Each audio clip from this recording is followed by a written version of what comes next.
Welcome into the Illini Inquirer Podcast, and we got some actual basketball to talk about. It's exhibition basketball against an NAIA team.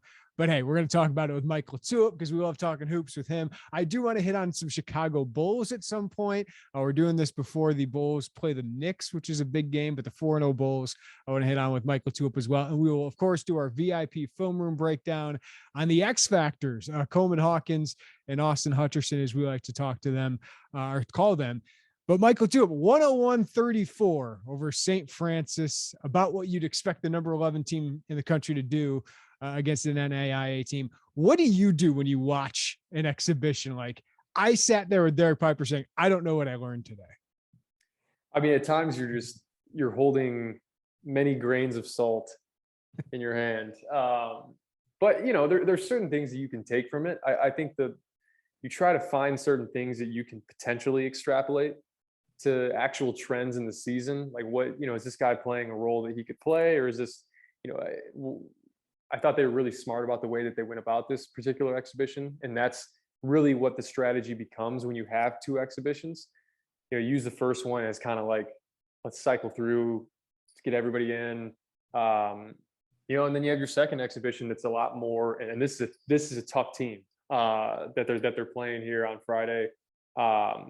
And you kind of treat that second exhibition game as like, okay, now let's really put in our lineups, our rotation. So there's not a ton that you can take from that exhibition game. I think as a coach, what you really want is just, hey, I want our guys playing hard. That's it. And Trent Frazier set the tone with that. So, you know, you'll get that from him. But I think, I don't know, I think you saw some bright spots from guys that had some question marks next to them. Not necessarily question marks, but hey, we want to see you do it. We want to see if this is possible, that you can step into these roles. And I thought the two guys that you just mentioned, Coleman Hawkins and Austin Hutcherson, they, you know, I thought they did what they were supposed to do in that game. And I thought Illinois as a whole did what they were supposed to do. I mentioned it during the game, but you know, there's no 70-point shot, you know, in basketball. There's no 50-point shot. Like, in order to build a lead like that, and this is always crucial. You talk about the Drexel game in the tournament. You know, it's, if you can force tough twos and you can shoot high percentage shots at the other end, like, that is it. Like, if you do that, and I mentioned it, like I said during the game, like, the score takes care of itself. All of a sudden you look up, you're like, oh, we're up 29-8, because you're doing those things every possession. When you come out and try to hit the home run every time, that's what makes it difficult. And I thought they settled in. It's unique because they hadn't played in front of a home crowd in so long, so you factor that in as well. But we can dive into whatever you would like about this game. Yeah. Obviously, I have some things that I can mention, you know, from each player and kind of how the game started. But overall, handled business, since that's what you're supposed to do against a team like that. I think this did have a lot of value in getting Curbelo in front of fans. I think we saw Curbelo trying to do a bit too much at times, trying to entertain everybody. But I mean, Austin Hutcherson playing his first game in front of fans, Coleman Hawkins, the same thing at State Farm Center. And then the freshmen, I think for those guys, this had a lot of value. Brad did say afterwards, Mike, maybe for my veterans, I should have had a secret scrimmage. For somebody who's been a part of those, what are those like? Like, what would have been the value, especially for a very good team that is going to face its first real test probably against Marquette on the road? What would have been the value of that compared to what Friday was?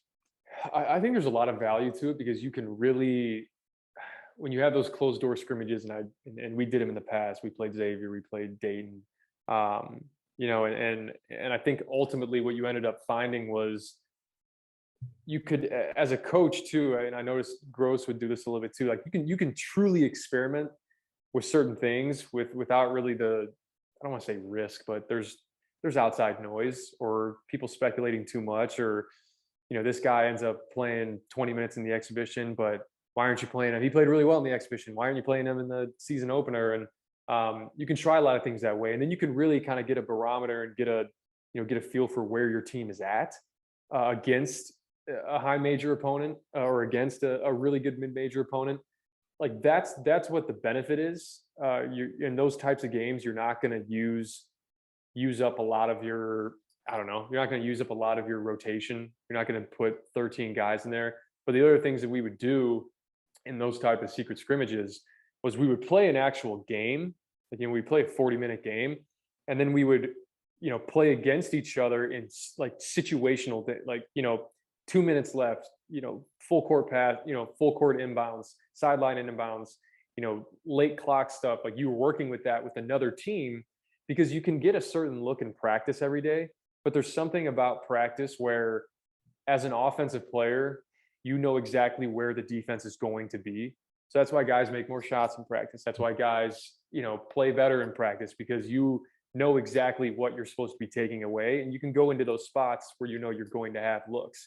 And then defensively too, you can be a little bit of a better defender, because exactly, this is the guy that I guard every single day in practice, and I know that he likes to jab right and go left and try to get you on a hesitation. Like, I know if I'm guarding Malcolm Hill in practice, he's going to shot fake at least once if he's driving on me. So staying down, and all those things. But when you go and play against in a secret scrimmage against a high major team, like, this is all new, right? Like, you try to do a little bit of a scout, and you can simulate it before having to go and play Marquette as your first one that you roll it out against. But I'll go back and say it. This game tomorrow is going to be, like, I'm not saying it's going to be, it's going to be a game. Like, they're tough. Like, they're a really tough team. And I think that's, the staff, I think, deliberately did that to where you can make, throw guys in that first exhibition game. And the second, like, this is going to be close to a real game, because this team has D1 transfers. They were a 1 seed in the Division II NCAA tournament 2 years ago. They didn't play last year due to COVID.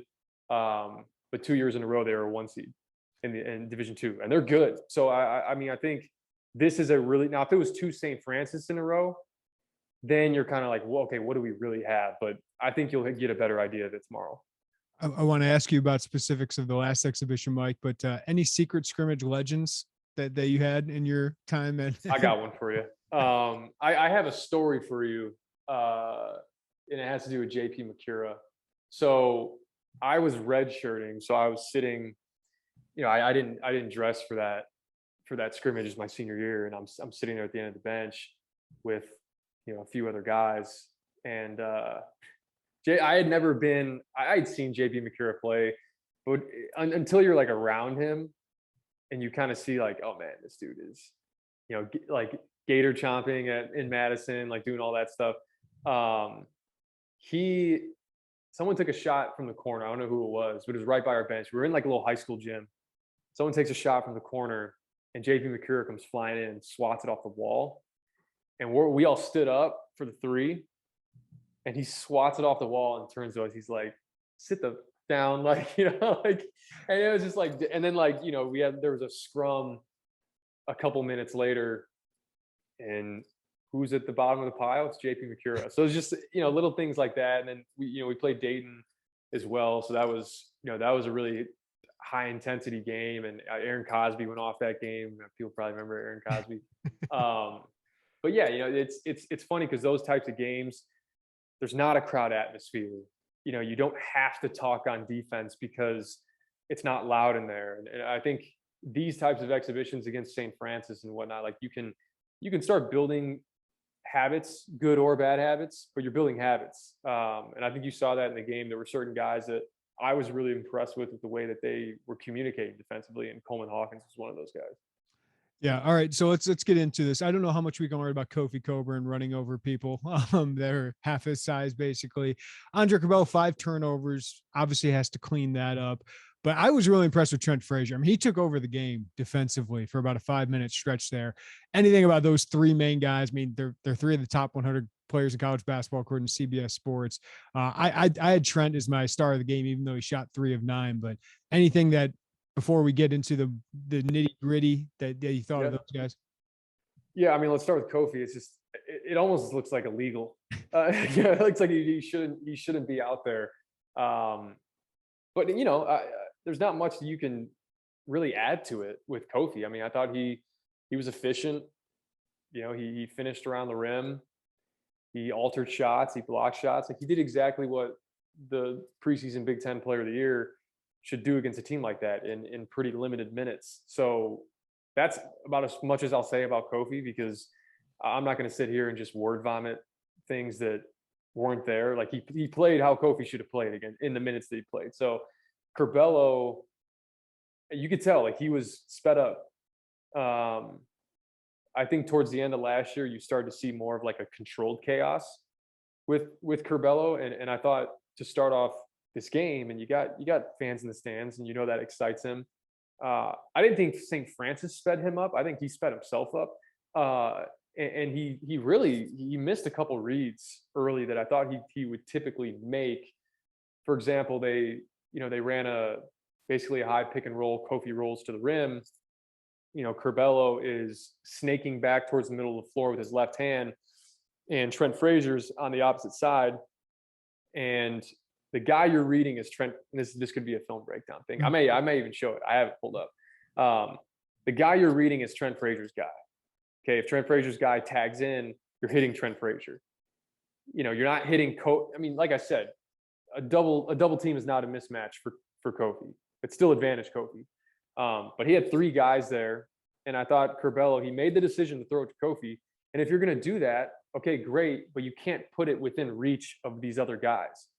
Like if you're going to throw it to the bottom of the backboard, throw it high, throw it to the bottom of the backboard. He kind of lobbed it in there where other guys could get their hands on it. And I just thought it was an uncharacteristic mistake. And then, a couple of the other turnovers that he had, and I think a couple other turnovers that Illinois had. Coleman Hawkins had one when he was dribbling up the court and threw it to Trent Frazier. Like, you want to avoid like those casual turnovers from being too casual. It's the thing that drives me crazy with Steph. Steph Curry is my favorite player, but he'll have these turnovers where you're like, dude, you're just way too casual right now. But I think for him, he needs to find that in between. He needs to find the in between of, like I mentioned, that controlled chaos. Because what makes him good is just him being let off the leash and just going. And he just needs to find that in between of like, all right, I can't. You saw some of the great things with that too. I mean, the pass he had down the court to, I think it was Hutcherson, was ridiculous. Insane. Yeah, it's insane. And that's what he does. Like it was funny that he had 5 assists and 5 turnovers, because his 5 assists were like, that's what you get from Andre Curbelo. Then the 5 turnovers are like, that's what you get from Andre Curbelo sometimes. So, I think you need a game like that. And that's why it's good to have these exhibitions. You need a game like that to get it out of your system. Like now, because if he was 8 assists, 0 turnovers in that game, and then he did kind of the next, the same thing in their next exhibition game, and then, you start playing these real Division I teams, and then he starts doing it, and then he's got to pull himself out of it. Like, it's good that it was just kind of right away. Like, okay, cool. Even against St. Francis, I can't get away with this stuff. So how am I going to get away with it in the Big Ten? How am I going to get away with it against these strong non-conference opponents? So, but he did get an outside shot to fall. I did see him jawing at his defender, telling him to go over the screen. So you like to see those types of things. And then the other thing that I'll mention about Curbelo that I really liked was he did a much better job. There were probably 2, 3, maybe 4 instances in that game where he would have gotten a foul last year. He would have fouled, and I'm talking, his guys kind of got him on his hip, and he's going to the basket, going up for a layup, and like those were the fouls that he committed last year, and just ones that are just quick fouls that all of a sudden he's sitting on the bench with 12 minutes left in the first half. But I thought he was able to contest, put his hands up. I got one of the clips. It's a Coleman Hawkins clip, but it's actually a Coleman Hawkins block, like right when he subbed in, that Curbelo was the one that altered it by just staying vertical, really getting a great contest. So I thought those were the things that he did really well. And then you talk about being able to balance, hey, am I a scorer? Am I a passer? Am I a facilitator? And he knows that, you got to as a point guard, doesn't matter which one you are, you got to get guys involved to start the game, period. Like, you have to do it. Obviously you're not passing up open layups to do that, but you got to be, how can I get Grandison involved, Frazier involved, Kofi involved, and then you can start, really focusing on how to knife guys and score. So, but you mentioned Trent. He was my player of the game as well. Yeah. And watching it, I'm not sure it was particularly close. He was 1 for 6 from 3. Didn't shoot it particularly well, but I didn't really think that mattered, because I think they blew this game open just from his activity. And I mentioned Ed Reed, Darrell Revis, whoever you want to throw in there, that's who he was in that game. And that's par for the course with Trent. He didn't get screened. I mean, that's what you're going to get from him, the consistency. And top 100 players in college basketball, I think, for a reason, because I think he brings a lot to the table just beyond, beyond just the defense or just knocking down open shots. Like the energy itself, I think, really propelled them to blow this thing open. But he looked really comfortable in ball screens too. Granted, I'll keep saying, I know you're playing St. Francis, but he had command. Like, he was coming off those ball screens, he was making good reads, and that's huge. Like, you need that, because I'm not sure that it's really set in stone, like, who's going to be that guy when Andre Curbelo has foul trouble. It looks like it's the no-brainers, Trent, but you want to keep seeing those things from him to continue to be confident putting him in those situations. Yeah, I sorry to Jacob Grandison, DeMonte Williams. I don't have a lot to break down. They looked like DeMonte Williams and Jacob Grandison. We saw a lot of Alfonso Plummer, 20 minutes, but not a lot of activity. Only 2 of 4 shooting. Didn't hit any threes. I'm not concerned about that. We also got our first look at Omar Payne. Only 9 minutes in that game, which was interesting, but 2 of 4 from the floor, 2 blocks as well. What did you see from those new guys, Omar Payne and Alfonso Plummer? Yeah, I'll start with Payne. I think Payne has a long way to go, which is good. I mean, you got a guy who still has 3 years left of eligibility, and be different if he was a 5th-year guy that you're like, we really need you this year, and they do need him this year in the role that he's going to play. But I thought he had moments where he looked a little, there's probably some nerves. I think every guy out there had some nerves, but especially when you're the transfer who's trying to kind of fit into the new team, and you got fans in the stands who obviously want to root for you. And I'll show a few clips in here as well. It's funny, like one of the Hutcherson clips was made possible because of Omar Payne. I thought his activity on the offensive glass, I thought he altered a lot of shots. He did block 2 of them. I thought he was solid for that game. Obviously the 15-footer didn't go as planned. Skeptical until I see him go in, Mike. That's right. Exactly. That's fine. As you and I have talked about, just be the rim runner we all know you can be.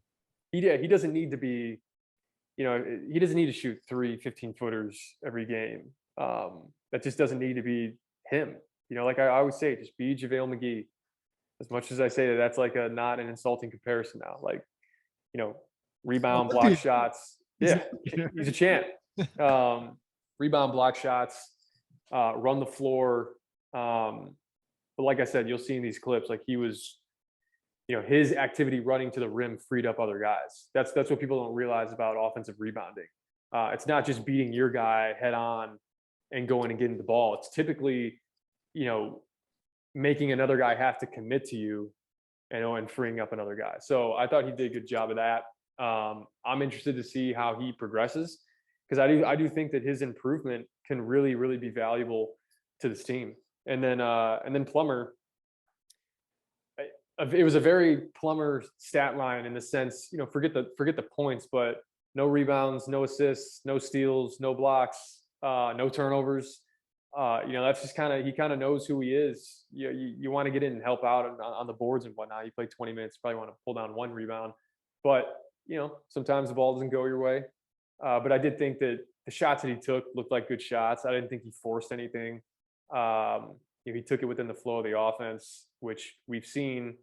Sometimes he'll go rogue, but I thought he settled in. He didn't feel the need to rush things or hang his jersey in the rafters in the first game. Hutcherson, same thing. I thought he was patient as well for a guy that hadn't played in a long time. So all 3 of those guys, I thought they were solid in their own right, and I think each of their progression will be pivotal for this team kind of reaching their ceiling.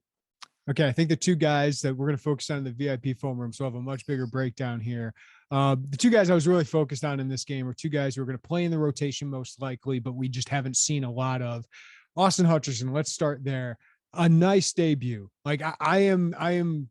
You and I are both kind of like, well, let's see, let's let him get involved. But I think you could see in that game on Friday why he was so good at the D3 level, right? I mean, he's got great length. He's got a good stroke. He's great athleticism. So 14 points on 7 shots, 7 rebounds. I know he had a couple turns. I don't see him as the backup point guard as they've kind of, experimented with here, Mike, but as a long scorer that they don't have otherwise on their roster on the wing position. That's a nice first step for Austin Hutcherson in front of a crowd. No question. I think the way that he played this game, and who cares if it's against St. Francis? Like, you just want guys that are confident, and a guy that's been out of the game for that long, that's had back issues, seen a few go through the hoop, being able to be active, get some offensive rebounds, use your length, use your athleticism. Like, that's huge. And I think the staff is probably extremely happy about that because, he can carry that into the next game, right? And I've seen a lot of guys in my career, sometimes they get that game to start the year and it just that confidence kind of sticks with them because they see that they can do it. But I thought he utilized his length really well defensively. And we talked about they're a team right now, you look at last year, 316th in the country in forcing turnovers. I know they forced whatever it was, 26 in this game. It's not, you're not going to have 16 steals every game, but I thought a lot of that was a product of having more length. Like, you're in the gap, you're in the passing lanes. And he had a few of those in the game where he could go and get those. And he looks comfortable with his outside shot. I think the big improvement that he can make offensively, and I'll show it in the breakdown, he needs to do a better job of handling contact around the rim. I think that's where he can really take his game. Yeah. That's my biggest concern is the physicality of the Big Ten, right? Like, otherwise the skill, the length, I think that translates, but just that physicality he hasn't dealt with yet, except for practice. And not even around the rim, honestly.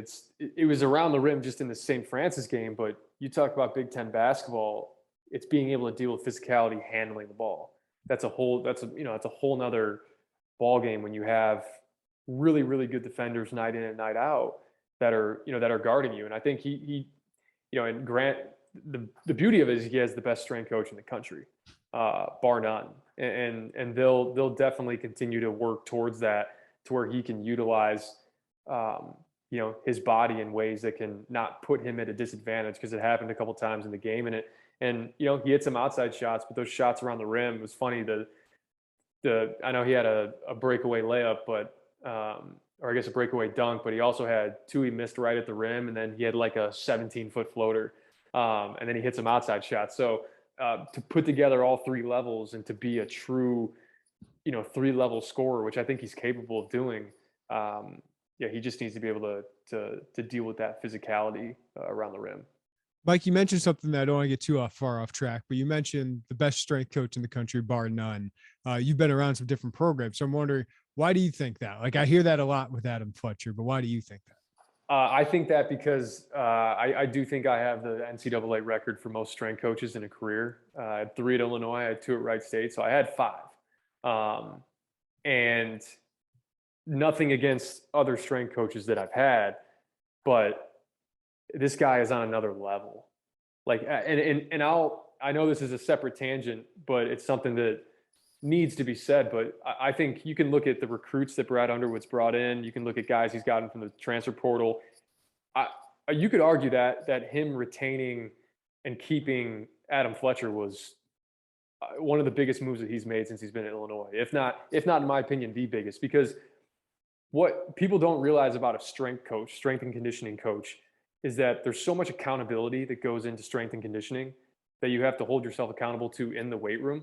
But he's there at training table. Like, he's watching what you put into your food, like what you put on your plate. And if you can stack and build habits outside of the court from an accountability standpoint and continue to make the right decisions, right? Like, I'm going to do every rep. I'm going to hold my teammate accountable to do every rep. When we go to training table, like, hey dude, get that pudding off your plate. Like, you don't need that. Go and get some more veggies. Go and get some more. Like, you don't know you're doing it, but you're building habits and you're building accountability. And that all starts with him. And he does such a good job of being able to let the players, he's not a dictator by any means. He has the blueprint, and it's a hell of a blueprint. And once these guys pick up on it, and part of it is seeing results for yourself. Like, if you can see the results, you know that it works, you can trust it. And then the next guy that comes in, you're like, no, this is what we do. And you hold them accountable to it. Like, I always say, Adam Fletcher changed my life. And I say that in a way that's he makes you look at just a different way of attacking the weight room, attacking nutrition, attacking your fitness. The habits that you build from being around him, it's the reason why, my playing weight that I played at when I was at Illinois in 2016, I'm the same exact weight today. Like it hasn't changed, because I know from a nutrition standpoint, like this is lifelong stuff. Right. Like lifelong stuff. The way that you can prioritize eating healthy, prioritizing getting the most out of yourself from a fitness standpoint. And you see it all the time. Like I saw it because I had, the results. You went into the weight room and you were able to, it was me and Kipper that were redshirting that year. And we lived in there, and it starts to become addicting. And like I said, he's not a dictator. But he has a good blend of, you respect the heck out of him. And then the other side of it too is like, man, he empowers you to truly lift up your teammates. And you enter that weight room and it is clear what you need to get done. Like there aren't shortcuts. And I could go on and on about this guy, but he changed my life, because the habits that he instilled in me are things that I can carry. I can go and work on a ball screen and how I come off of it and hit somebody. Like that's typically for my basketball career. But the things that he taught me and taught all of us, I think it's lifelong stuff. That's cool. No, thanks for sharing that, Matt.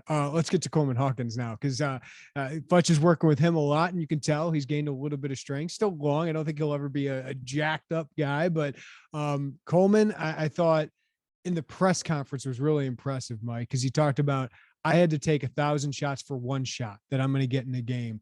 And he knows what his role is going to be on this team. And it's to be that complement to Kofi and to, find a complementary role on this team, not be the star right away. Maybe that's his role in junior, senior year. But I thought he had a really good performance, 13 points, 4 or 6 from the field, 5 rebounds, 2 blocks. I mean, we talk about the defensive versatility, like with Austin Hutcherson, some physicality. I'm interested to see how he deals with when he gets there, but I thought that was a pretty encouraging performance by Coleman. What'd you think? In 12 minutes, which is crazy efficient. I mentioned like the two things that I took away was just the efficiency and how vocal he was. You can see in a lot of the clips, and I went back and even just watching the game, and you noticed it in real time. He's talking defensively, he's pointing offensively. I mean, there's a certain action that they run where he's the one that ends up getting a little down screen, and he's pointing to tell the guy to come screen. And that sounds very trivial, but there's guys that aren't vocal. And part of it is because I was a freshman, I'm a sophomore, like we got older guys, we got a really experienced team. He's one of the younger guys that's in the rotation. And that's a big deal to have, because if you're vocal, you're confident. You're confident. And I think too, you mentioned 1,000 shots to take one potentially. He took that first shot from 3 like he was going to get another one. And we talked about in the last podcast, like the low volume guy, like how much weight you end up putting into each shot. I mean, the dude ripped it from 27 feet, like on his first catch, which was it like the best, was it the best shot in the world during that offensive possession? Probably not, but he shot it with confidence. And that's the thing as a coach. It's like, okay, if you're going to rip one off like that, you better shoot it confidently. And he was doing the Jordan shrug down the court, but I really liked, similar to Hutch, he really used his length well. He blocked some shots. He was, but I think he can do it even more.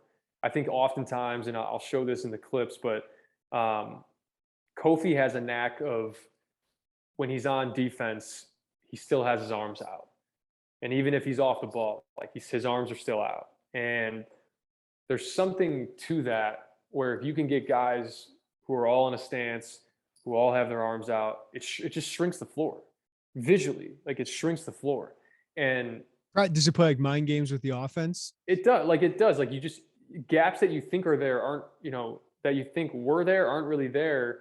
They may be there, but with all the length, it really does shrink the court. And I think he had moments in that game where he just has his hands by his side, and he's looking around. And then the other thing that I think he can improve on especially if he's going to play with Kofi. If he's going to play with Kofi, he's typically going to be guarding on the perimeter. If there's another team, another team's four that can stretch it. And if that's the case, you can't stand straight up defensively. You're a screening magnet. And he got away with it against St. Francis because, some guy that's coming to set a cross screen on, in the post, next time that's going to be a Travion Williams. That's going to be, one of these bigger guys. And like, you're going to get labeled if you're not in a stance. So I think and it's funny in this game too, he can stand straight up and a guy drives and he can just jump and swat it, but it's not always going to be that way. So I think he can even take it to another level where he's always in a stance defensively. He's always got his hands out. And I'm not saying you have to you're not like the St. Joe's mascot that has to flap his wings the entire game, but you're at least using your length. Cause it's funny when he looks, I keep forgetting he's 6'10". Right. You know what I mean? Like, and I was talking to somebody the other day about this, but like him and Luke Goody, when they're on the perimeter, I'm like, God, I wish they would have quicker feet. Like they need to move better on the perimeter. And then I think I'm like, well, he's 6'10" and he's 6'7". So like, I mean, or 6'8" or however tall Goody is. So you try to give him a pass for that. But part of that is being able to use your length. I mean, I always try to make the comparison. If Coleman Hawkins is going to guard on the perimeter, right? Do yourself a favor in terms of not being able to get beat off the dribble. And the way you can do that, and I'll try to demonstrate it. Good thing this is in video form. But if I have a 6'10", if I'm 6'10", Coleman Hawkins looks like he has a 7-foot plus wingspan. Imagine guarding somebody, right? And if if I have a 7-foot wingspan and I stick my arm out, it gives you so much more space to be able to make up the room where if they drive on you. Me, I was 5'11", 6 foot with like a 5'11", 6 foot wingspan. So me getting into you with my hand out, I am so close. Yep. So the margin for error, if somebody drives, like typically it's not, if a smaller guy gets beat off the dribble, it's not always because they have like slower feet or it's because they have to get, in order to honor the shot, you have to get so much closer and it gives you less angles to be able to cut your man off. So you really have to be able to have activity. And Coleman Hawkins has the gift of having both. So like, although his feet aren't the quickest defensively, he makes up for that by being able to use his wingspan to be there on the shot and also give himself some space to recover if they do drive. So that's ways that he can utilize that length. And I think it's going to come in handy for him. Yeah. Good stuff. All right. Let's, before we wrap up here, Mike, I do want to hit on the Bulls here in a second. The true freshman, anything stand out? I mean, Brandon Podziemski played 13 minutes, did hit one of his threes. Luke Goody, just one shot up, had 3 rebounds. I thought that was encouraging. And then RJ Melendez, man, if we got a BBV award, it goes to RJ Melendez with a lot of points there and late in the game. But anything stick out with those 3 true freshmen? Yeah, well, it's funny if you look at the stat sheet. I think the guy that to me is probably in line to see some minutes just because of how really steady he is Luke Goody. I mean, I think he had the one shot, I think 2 points or whatever it was. He's very solid. You look at him defensively, he's always in the right spot. I think Brad got on him one time because he had a guy kind of back him down and score right over him. But that's for all those freshmen. I think all of them can improve their physicality. Podziemski, I'll mention him just because I thought for a freshman coming in who was a very decorated high school scorer, Wisconsin Mr. Basketball, Gatorade Player of the Year. I love the little things that he did. He took a charge, slid over, took a charge, dove on the loose ball. I thought for a second I was watching Brad Davison. But for him, down the road, I don't know what his trajectory is, but you can always bring that stuff. And coaches always like those kinds of things that you can do. So, he's willing to get on the floor. He's willing to sacrifice his body, and every team needs a guy like that. But I really did think I thought Goody was really solid. Melendez came in, kind of looked like a baby deer at times. But the physicality thing with him too. I mean, even the shot that he made off the free throw block out, like he was falling over and like just kind of threw it off the glass. Like it wasn't necessarily like a strong finish, but credit the kid. I mean, you come out in your first game, you don't play basically in the whole first half, and you make an impact in limited minutes. So I think all three guys showed something different, and there are things that are translatable. Maybe not this year, but certainly down the road, there's things that you can build on there. What are the things you want to see against, as you said, better competition, D2 heavyweight here with Indiana, PA? What are the things you want to see coming out of this?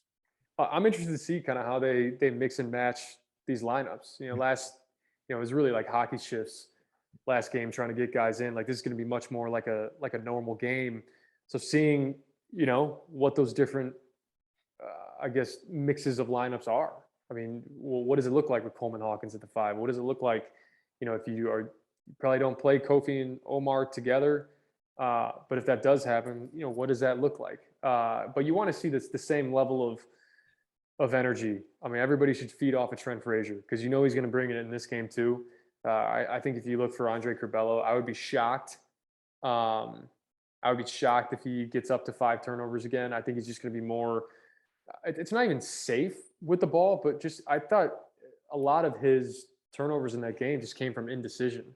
So being more decisive, like if you're going to do it, do it. Because sometimes being casual, like I said, can end up leading to those turnovers. But you know, I really want to see how they handle a team like this, a team that they're playing against. That, you know, this isn't, you're not playing against Michigan.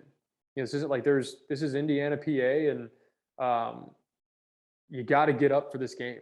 Like you have to, and the reason you get up for this game is because it's your next game.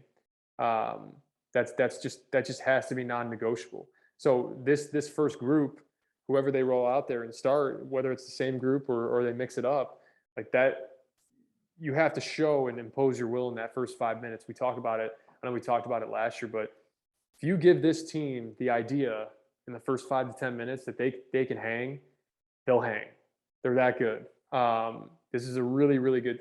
I don't think you could schedule a better exhibition game because there's a lot of guys on this team that would be making an impact at a lot of Division I schools. They just happen to play for arguably one of the best Division II schools in the country. So I think it'll say a lot about this, you know, this team's maturity in a game like this. Because let's be honest, like this doesn't go against your resume. Right. This doesn't, you know, you drop this game. All right, cool. Now we go to our season opener. Like, what's your pride level at? Can you truly treat it like this is Loyola? Can you truly treat it like this is the round of 32? Like this is, you know, a big game. And that's kind of those are the main things that I'll be looking for. And that's why I love having Trent Frazier back if I'm Illinois, because, you know, like Kofi's fun-loving guy. Andre Curbelo, I think, is always trying to entertain people. And hey, he's a great basketball player doing it. But to have that veteran and DeMonte there, and even Jacob Grandison, I think is huge for this team. All right, Mike. Before I let you go, we're recording this before their game against the Knicks, so maybe some people, Tom Thibodeau and the Knicks give the Bulls their first loss of the season, but 4-0. There's maybe a little bit of paper lion thing here with the schedule they've played, which hasn't been very difficult. No Zion and the Pelicans. The Detroit Pistons don't even have Cade Cunningham. So it had, in Toronto didn't have Pascal Siakam. So, but it is encouraging to see a Bulls team beat bad teams, even if Toronto was a difficult one. But most importantly, Mike, I'm just happy to see like a roster that fits each other. Like I'm enjoying watching Alex Caruso and Alonzo Ball, just really good basketball players. Zach LaVine kind of bounce off of that. Zach LaVine have some help as a scorer from DeMar DeRozan. This isn't a championship team, but man, it's a professional contending NBA team. And it's just been so long since we've seen that. Yeah. And I think that the two parts of it that you can say, yeah, of course, hasn't been the best schedule in the world in terms of strength of schedule. But to your point, good teams win those games, right? And great teams can sustain that for a season, but good teams win those games. And I look at this team and, you know, they won 2 of these relatively convincingly, should have put away Toronto earlier and made that probably a double-digit game. But like I said, they've won the games that they've supposed to win, and how fitting to have this, conversation. You find out tonight, and you look ahead, and you want to talk about a 12-game stretch from hell. If you want to know where the Chicago Bulls are at right now when it comes to the top teams in the league, just stay tuned for the next 3 weeks. I think they got the Knicks tonight. They got, the Jazz this weekend. And then they go Boston, then they go Philly twice, then they go Brooklyn, then they go Mavs. And then you think, okay, wow, that's a rough stretch. Let's come up for a breath of air here. No, you're heading out west for the West road trip. You're playing the Warriors, playing the Clippers, Lakers, Blazers, Nuggets. Like, those are your next 12 games. Yeah. Like, notice in that, like, there's not one team that you're like, all right, cool, we can take a breath tonight. So yeah, I think if you can even split, like, I think if you can go 6-6 over these next 12 games, like, that's a win. You sit there at whatever you would be, 10-6. Because that's really the barometer right now is, okay, you're beating the less than average teams, but where do you really stack up, with these other teams? And you mentioned DeMar DeRozan's the biggest acquisition from a dollar standpoint this offseason, but Lonzo Ball and Alex Caruso are the biggest acquisitions from a team standpoint. I don't think there's any question about that. You look at Alex Caruso, and I think everybody wants to kind of throw him into like the Scalabrini, like that's kind of how social media treats him. He's a bald white guy, right? Yeah, like everybody's got the nicknames for him, but this dude is a major reason why the Lakers won their title a few years back in the bubble. Major reason for it, and he shoots it well. He was 40% last year. Like, they've added pieces to this team that, like you said, really complement each other. And I know they're leading the league right now in 3-point percentage, and they're leading the league right now in free throw percentage. They're shooting the ball extremely well, which is kind of ironic because Vooch somewhat isn't. Yeah, Vooch has been kind of inefficient. DeRozan's been inefficient in some areas, but I think there's a lot of room to grow, and I can't say enough about Lonzo Ball. I mean, you want to talk the dichotomy between knowing who LeVar Ball is. Like, when we first saw LeVar Ball, you wouldn't think that this is how his kid would play, if that makes any sense. And for all the noise, and hey, he deserves criticism for like all the stunts he did, but it was great PR for him and his family, right? His kids know how to play ball. Like, LaMelo knows how to play ball, and Lonzo is just, I don't understand how the Pelicans let him walk away. I don't know why the Lakers, I guess it's LeBron does what he wants, but they just let him go.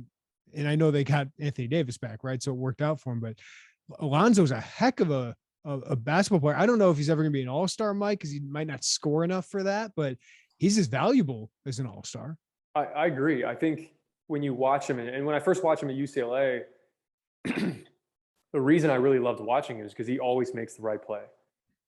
Always makes the right play. And you can't say enough about that. And I think for him to really hit his ceiling being around really good teams, or being on really good teams, and having guys that you can play off of that know how to play the game, I think him and Caruso, you can stagger their minutes, you can play them together. And I think what they bring both offensively and defensively, that's what's really going to be the secret sauce for this team.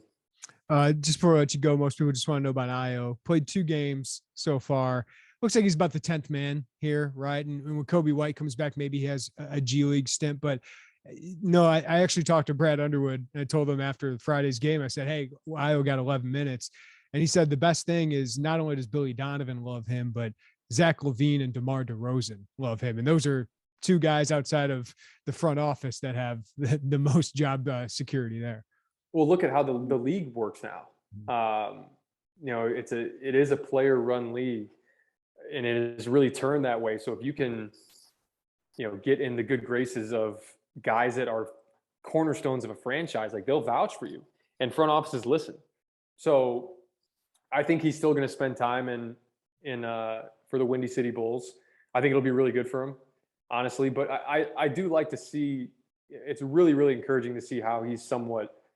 You see his activity, and defensively, he truly is playing a little bit of a different role. He's obviously playing a different role than he played at Illinois, but he's playing a different style of basketball. Iowa's, like himself. Like he's not. If I had to nitpick about him in college at times, I thought he could have been an elite defender. Like I never thought he was quite an elite defender. Like Trent locks in on that end. I get it. I always got to carry a huge offensive load, but I was like, man, there's times I feel like he could be locked in a little bit more. He is in the NBA because he knows that's his path to success. It's sink or swim. Yeah, I mean, it's do or die for him, basically. I mean, if you can't be a solid defender in the NBA, you already know you got options offensively. You know, you can go out down the list: Levine, Vooch, DeRozan, Lonzo Ball, Patrick Williams. Like you can really go on down the list. Like, what is your value? And I think he's started to find that a little bit. And he's found it earlier than I honestly anticipated him finding it. But that's what happens. Like before these G League teams really start their season, like this is how it typically works. These guys that are either two-way guys and back end of the bench guys, they'll play in these initial games, and it's good to get a few under your belt because I think he'll probably head down to Hoffman Estates or whatever they're playing for the Windy City Bulls, and I think, like I said, the G League has been so good at being able to develop talent. I know that's what it's there for, but there's been a ton of guys that have been successful in just kind of being able to work on their craft and play a little bit more of their game, and then when they come back up, Terrence Mann's one of those guys. There's a lot of guys in this league that have really, really done well going from the G League and kind of honing in on their craft. Kendrick Nunn, I mean, another guy. It can be really, really beneficial. So I'm interested to see kind of how they play that and kind of how they utilize him before he potentially goes down there. But obviously from a team that's 4-0, I mean, it's not like he's playing for a team that's 0-4 right, and has gotten some minutes here and there. Like he's playing on one of the last 3 undefeated teams in the NBA. And how about shout out Georgie Pajaniashvili, the Grand Rapids Gold, making that, the workouts, people loved him, and we know the energy he brings, and maybe defensively he's just so active, Mike, but I didn't expect him to be in the G League, and kudos to Georgie for being there. Yeah. I don't know if you saw yesterday, the Grand Rapids Gold put out kind of like their, I don't know, they unveiled their jerseys, they did all this, and it was 3 guys that were the face of that unveiling. And it was Georgie, Lance Stevenson, and Nick Stauskas. What a world. I think he's a guy that, he's got good length. He's a solid athlete. He's vocal. He's a guy that progressed in terms of his ball screen defense. He stepped out, he made some shots last year. I think he's going to be solid in the G League. And clearly they think enough of him to make him the face of, one of the faces of their new franchise. Jason Terry, head coach. Like yep. It's a really, really unique group of guys that got over there. He's gonna love it. Like, and he's gonna be a dream for their marketing department. Like, he's just gonna be one of those guys. Like, I remember growing up watching the who was it? The Chicago Wolves hockey team, and like Steve Maltese was like this star, and like people thought he was good enough to play in the NHL, but he was just like this star in that league. And I just think to see Georgie having a good time, and maybe eventually goes overseas and makes some more bank, but that's not a bad start for him. Mike LaTulip, as always, we'll have our film breakdown. If you want to see more on Coleman Hawkins and Austin Hutcherson, Mike is great at all these breakdowns. But Mike, we'll talk to you on the podcast next week. Appreciate it, man. All right, man. Thank you.